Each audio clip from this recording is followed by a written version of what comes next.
আমার শরীর যেন কাঁপছে। তার সাথে 4 জন ব্যক্তি খারাপ কাজ করেছে। প্রায় 25 জায়গায় চাকু দিয়ে আঘাত করেছে, তার স্তন কেটে দিয়েছে, পশুদের থেকেও নিকৃষ্ট কাজ করেছে। আসসালামু আলাইকুম। হে আমার প্রিয় বন্ধু মহোদয়, স্ক্রিনের উপর একটি মেয়ের ফটো দেখতে পাচ্ছেন। এই মেয়েটি 21 বছরের রাবিয়া, দিল্লি পুলিশ ডিফেন্সের কাজ করছে। সবেমাত্র 4 মাস হয়েছে। 27 আগস্ট রাবিয়া আর বাড়িতে ফিরে আসেনি। তার বাড়িতে সবাই টেনশনে পড়ে গিয়েছে।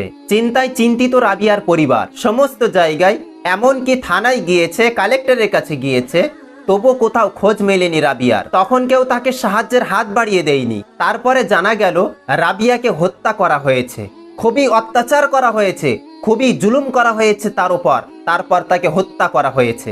এতই অত্যাচার করেছে যে আমার বলার মতো মুখে সে ভাষা নেই।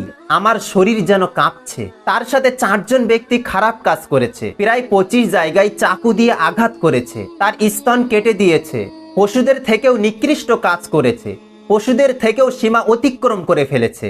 এই জঘন্য কাজের মধ্যে একজন মহিলা পুলিশও যুক্ত ছিল। এর জন্য আওয়াজ তুলুন। আমার আপনার ঘরে তো বোন আছে, মেয়ে আছে। আজ যদি আমরা চুপ থাকি, তাহলে কোনো না কোনো একদিন, আল্লাহ না করুক, এমন ঘটনা আমাদের কোনো না কোনো পরিবারে ঘটতে পারে। সরকার তো চুপ থাকবেই, সে যে সরকারই হোক না কেন, হোক সে কেন্দ্র সরকার, হোক সে রাজ্য সরকার। লানত হোক এমন আইনের প্রতি যে আইন মেয়েদেরকে সুরক্ষা দিতে পারে না। হে আমার প্রিয় বন্ধু মহোদয়, আমি আপনাদের কাছে করজোরে নিবেদন করে বলছি, আজকের ভিডিওটি অতি অবশ্যই শেষ পর্যন্ত দেখুন। দেখুন তার পিতামাতা, তার ভাই এবং তার প্রতিবেশী একজন হিন্দু মহিলা রাবিয়ার বিষয়ে কি বলছে। তাদের মুখ থেকে সমস্ত কিছু শুনে নিন। যদি আপনি বোন রাবিয়ার ইনসাফ চান, যদি সঠিক বিচার চান, তাহলে অবশ্যই এই ভিডিওটি বেশি বেশি শেয়ার করে সকলকে দেখার সুযোগ করে দেবেন। ভিডিওটির শেষে আরো কিছু খুবই গুরুত্বপূর্ণ কথা রয়েছে, অবশ্যই ভিডিওটি শেষ পর্যন্ত দেখবেন এবং সে কথাগুলো শুনবেন। के साथ इस वक्त साझा कर रहा हूं, जो वाकई इस वक्त दिखाते में दिल भी रो रहा है। किस तरह से एक माँ बाप अपनी उस लाडली को, अपनी उस बच्ची को, जिसको पहली बार जब वर्दी पहनाई गई तो इन उम्मीदों के साथ इन्होंने वर्दी पहनाई थी कि बुढ़ापे का सहारा बनेगी, और आज वो राबिया माँ बाप के साथ नहीं है। बेरहमी से उसका कत्ल कर दिया गया। और फरीदाबाद में, जो कि हरियाणा का सूरजकुंड के पास का इलाका है, माँ बाप को बेहद बुरी हालत में उस राबिया की तस्वीर जो आप देख रहे हैं, उसकी बॉडी मिली। तन पर ये वर्दी बड़े फ़ख्र से पहनी थी, और बस इस साल कुछ महीने पहले ही सिविल डिफेंस में राबिया ने ज्वाइन किया था। बड़ी उम्मीदों के साथ माँ बाप ने भेजा था, लेकिन नहीं मालूम था कि कुछ महीने का ही साथ रहेगा इस वर्दी का। एक सेट करा, मुझे एक सेट ले गए, मुझे ले आकर वो बोले कि तुम्हारी राबिया का मर्डर हो गया है। मतलब सर किसने कर दिया। मैं फिर भी हिम्मत हारा रहा कि मेरी घरवाली कमज़ोर थी कि ये वहीं खत्म वो हो जाएगी। तो मैं हिम्मत बांध रहा है कि मट्टी तो मेरी पैरों की तरफ खिसक गई। मैं बोला जी किसने करा, आप ये बताओ। कि निजामुद्दीन ने करा। बोला वो कहाँ है, क्या जी वो तो दिल्ली की चौकी में सिलेंडर हो गया है। क्या ऐसा करो तुम इस घरवाली को छोड़िए। फिर मैं घर ले आया और उन्होंने कहा कि 2-3 आदमी को लेकर आ जाओ। तो मैं अपने मकान मालिक को ले गया, एक और है किराएदार, उन्हें लेकर गया। हम तो एक बड़े लड़के को लेकर फिर हम वहीं गए। हम वहीं थाने गए। थाने जाकर फिर तो वो लिखत पढ़त होती रही। मैं तो मेरा था हाथ पैर काम करने बंद हो गए। पूछताछ फिर मेरे मालिक से हुई। बॉडी किस कंडीशन में पाई? देखो जी बॉडी तो हमें यहाँ दिखाई नहीं, उन्होंने तो उठाकर वहीं भेज दिया सरकारी अस्पताल में फरीदाबाद। हाँ पोस्टमार्टम के लिए। हमें तो बॉडी पोस्टमार्टम करा दिया गया, और फिर उसके बाद पोस्टमार्टम के राबिया को कब तदफीन किया गया? मदफून 2 घंटे के अंदर अंदर उन्होंने पोस्टमार्टम करा कर 27 तारीख को ही आपने दफना दिया। कहाँ ले जाकर? उसका जब लड़के ने देखा वहाँ ट्रे में, तो उसकी गर्दन कट हुई थी, चाकू लगे हुए थे। बाकी तो जब पोस्टमार्टम हो गया तो जिस्म दिखना बंद हो गया। फिर जब हम घर लेकर गए, यहाँ लेकर आया, यहाँ से बच्चों को लेकर मैं घर गया। और जब उन्हें नहलाना चले, जब गुस्ल कराया, हाँ जब नहलाने चले तो जो नहलाने वाली थी उसे देख के एकदम चक्कर खा गई। वो उसे जाफ आ गया। ऐसी हालत होती कि शर्म में शर्म क्या, उसकी एक छाती गायब थी। पेशाब की जगह पे भी चाकू लगा हुआ, लैट्रिन की जगह भी चाकू लगा हुआ, बलात्कार भी किया और उसका बलात्कार भी किया गया।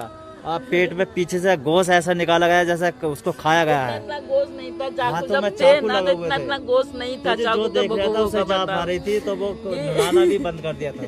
जो गुस्ल कराने आई वो भी हाँ, इतना वो भी बुरा हाल चाप उसका था। हुआ देखा। देखने वाले ये कह रहे थे कि निर्भया जो वाले केस है उससे देखने वाले बिल्कुल हकीकत में कि निर्भया से भी भयानक ये मामला सामने बेटी के आया। साथ हुआ है, कल को और बेटियों के साथ भी होगा, तो यह ऐसा क्यों हो रहा है सर?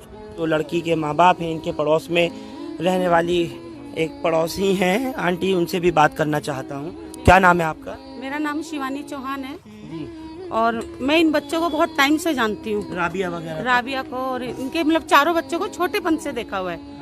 और ऐसा देख के हम भी लोग भी धक्का खा गए कि ये क्या हो गया इसके साथ। लेकिन देखो मेरा कहने का ये मतलब है कि उस बच्ची के साथ बहुत गलत हुआ है, ऐसा होना नहीं चाहिए और एक बंदा ऐसा कोई कर नहीं सकता। इसके साथ और लोग भी इन्वॉल्व होंगे, स्टाफ होगा मतलब उस सिविल डिफेंस में काम करने वाले और हाँ लड़कियां मतलब सिविल ड्रेस उन्होंने छुपाया। जी आपको लग रहा है? जी सिविल ड्रेस में काम करने वाली लड़की के साथ ऐसा हो गया और उनके स्टाफ की लड़कियां बार बार यही कह रही है रिकॉर्डिंग पे नहीं है, रिकॉर्डिंग में इसका मतलब अंदर कुछ झोल है। इसको हमें सीबीआई जांच चाहिए, हमें लड़की के लिए इंसाफ चाहिए और जब तक हमें इंसाफ नहीं मिलेगा हम ऐसे ही दरवाजे खटखटाते रहेंगे सबके। कैसी थी राबिया? कुछ आप पड़ोस में रहती है? राबिया बहुत अच्छी बेटी थी, वो ड्रेस में जाती थी, अपने पूरा हिजाब में जाती थी, उसकी मम्मी बाहर तक छोड़ के आया करती थी। लेकिन हमने कभी उस लड़की को गलत नहीं देखा और ये हुआ बहुत गलत है। इंसाफ चाहिए हमें, सीबीआई जांच चाहिए हमें, आप लोग भी हमारा साथ दें। रहेगा और ये बड़े सब बड़े नारे देते हैं लोग, बेटी बचाओ हम तो बेटी दूसरों बचाओ। के क्या है ये लिए सब? दूसरों के लिए देश खड़े में। होते हैं। आज हमारी गली में, हमारे पड़ोस में, हमारी बच्ची के साथ ऐसा हुआ, ये हम चुप नहीं बैठेंगे। हमें इंसाफ चाहिए और आप लोग, हम जितने भी लोग हमें लाइव देख रहे हैं, प्लीज आप लोगों से हाथ जोड़ के इन गरीब माँ बाप के तरफ देख के थोड़ा सा बड़ी मेहनत से इस बच्ची को पाला है, घर घर में झाड़ू पोछे बर्तन करके पढ़ाया लिखाया। झाड़ू पोछा करा हमने जो बच्चों देखने वाला ये कह रहे थे कि निर्मला भी कम है जिस तरीके से इसे चाकू मार दिए गए। जो देखने वाले थे देखने वाले ये कह रहे थे कि ऐसा भयानक केस तो अभी हुआ ही नहीं है, हुआ तो बहुत पर ऐसा नहीं हुआ कभी जिस तरीके से बोटी बोटी करके करा गया चाकू से। जिस तरह से निर्मम हत्या की गई है, वाकई बहुत दिल दुखाने वाला है ये मामला। और मैंने पर्सनल शरीर के साथ अंग भंग किया गया, उसकी एक चेस्ट गायब करी गई, ऐसे ऐसी जगह में चाकू मारा गया।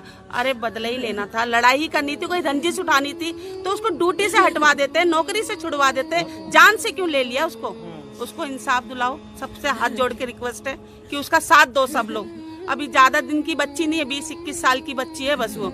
ज्यादा अभी सिविल डिफेंस में गए हुए भी कोई ज्यादा टाइम नहीं 3 हुआ। महीने हुए हैं, 3 महीने हुए हैं उसको बस। हकीकत में लफ्ज नहीं है मेरे पास इनके इस दर्द को व्यक्त करने के लिए, बयान करने के लिए। ये भाई है, किस तरह से अपनी बहन को याद कर कर के इस वक्त बेचैन है। जी, जिस तरह से मेरी बहन के साथ हुआ है ना, उसी तरह से सब लोग, जितने भी पूरी दिल्ली के भाई बहन माताएं देख रही हैं, सब लोग सड़कों पर आए, देश में दुनिया में देख रहे हैं, सब लोग आए और आकर मेरे मामा और मामी का साथ दें।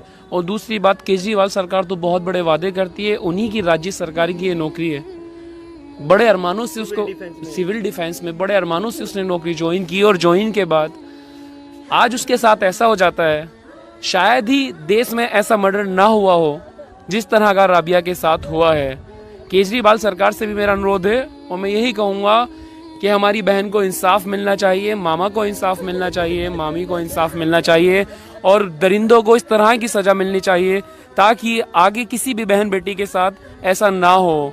और इसके जो डीएम कार्यालय में हमारी बहन कार्यरत थी, वहाँ इनकी जो स्टाफ में लोग हैं वो भी इस पूरे मर्डर केस में इन्वॉल्व हैं, उनकी भी गंभीरता से जांच होनी चाहिए। और मेरा पूरा परिवार ये चाहता है कि सीबीआई जांच हम लोगों की पूरे केस में इसमें हमें मिलनी चाहिए। जितनी बर्बरता के साथ ये हत्या की गई है, शायद ही वो दरिंदे जानवरों से भी बदतर हैं। बिल्कुल हकीकत में वो दरिंदे जानवरों से भी बदतर है। প্রিয় বন্ধু মহোদয়, আপনারা দেখলেন কিভাবে অত্যাচার করে জুলুম করে রাবিয়াকে হত্যা করা হয়েছে এবং এই জানোয়াররা রাবিয়ার প্রাইভেট জিনিসও কেটে দিয়েছে। সবথেকে আশ্চর্যজনক বিষয় হলো যে এই ঘটনায় ওইখানকার সব পুলিশ স্টাফ ইনভলভ আছে। রাবিয়ার মা যখন নিহার বাড়িতে যায়, নিহাকে জিজ্ঞাসা করে তুমি তো বাড়িতে চলে এসেছো কিন্তু আমার মেয়ে রাবিয়া এখনো তো বাড়িতে ফিরেনি। তখন নিহা জ্যোতির কাছে ফোন করে। জ্যোতি ওদের স্টাফ। জ্যোতি বলছে যে কথাগুলি আমি বলছি সেই কথাগুলি রেকর্ড হচ্ছে না তো। এই কথা লেডি পুলিশ জ্যোতি কয়েকবার বলেছে। এই কথা থেকে বোঝা যায় যে এই কাজে পুলিশ স্টাফ যুক্ত আছে। এই সব দেখে রাবিয়ার ফ্যামিলি সিবিআইয়ের কাছে এই কেস ছেড়ে দেওয়ার কথা বলে, কিন্তু এখনো পর্যন্ত কোনো শুনানি হয়নি। আপনারা ভেবে দেখুন, একজন লেডি পুলিশ সে যদি সুরক্ষিত না থাকতে পারে তাহলে সাধারণ মানুষের মেয়ে, সাধারণ মানুষের বোন কিভাবে সুরক্ষিত থাকবে? পুলিশ যদি পশুদের থেকেও নিকৃষ্ট কাজ করতে পারে তাহলে আমজনতার, সাধারণ মানুষের সুরক্ষার কথা ভুলে যাও। যদি এই মেয়েটির জায়গায় এই ঘটনাটি অন্য কোনো মন্ত্রী, নেতা বা অন্য কোনো ধনী ব্যক্তির মেয়ের বা বোনের সাথে ঘটতো তাহলে এতক্ষণ ভারতবর্ষে হইচই লেগে যেত, তারা ইনসাফ পেত, তারা সঠিক বিচার পেয়ে যেত। কিন্তু এ যে গরিব, সেজন্যই কি কোনো প্রতিবাদ হচ্ছে না? রাজ্য সরকার, কেন্দ্র সরকার সকলেই সব চুপ করে বসে রয়েছে। প্রিয় বন্ধু মহোদয়, আপনাদের কাছে আমি অনুরোধ করে বলছি, এই ভিডিওটি বেশি বেশি শেয়ার করে সকলকে দেখার সুযোগ করে দিন। রাবিয়ার ইনসাফ আমরা চাই।